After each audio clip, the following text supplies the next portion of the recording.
முக்கிய செய்தி: ஒரு நகரின் தூய்மையில் அரசு தூய்மை பணியாளர்களுக்கு எவ்வளவு பொறுப்பு உள்ளதோ அதே பொறுப்பு பொதுமக்களுக்கும் இருப்பதாக முதலமைச்சர் மு.க.ஸ்டாலின் தெரிவித்துள்ளார். கூடுதல் விவரங்களை செய்தியாளர் நந்தினி வழங்க கேட்கலாம். கூடுதல் விவரங்கள் நந்தினி. வணக்கம் சரவணன். விரைவில் தொடங்கப்பட உள்ள தூய்மை மிஷனில் அனைத்து துறைகளுடன் இணைந்து செயல்பட்டு சாதனை படைப்போம் என தமிழ்நாடு முதலமைச்சர் தன்னுடைய இணையதள பக்கத்தில் பதிவொன்றை வெளியிட்டிருக்கிறார்.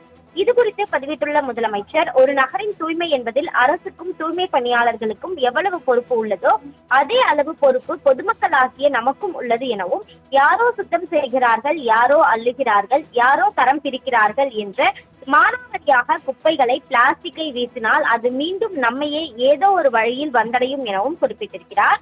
மேலும் வளர்ந்த நாடுகளுக்கு இணையாக நாமும் தூய்மையான சுற்றுப்புறங்களை பெற வேண்டும் என்றால் குப்பைகளை தரம் பிரித்து அதற்குரிய இடத்தில் போடும் குறைந்தபட்ச நாகரிக பண்பு இன்றியமையாதது என குறிப்பிட்டுள்ள முதலமைச்சர், விரைவில் தொடங்கப்பட உள்ள தூய்மை மிஷனில் அனைத்து துறைகளுடன் இணைந்து செயல்பட்டு சாதனை படைப்போம் எனவும் தன்னுடைய இணையதள பக்கத்தில் பதிவை வெளியிட்டுள்ளது குறிப்பிடத்தக்கது.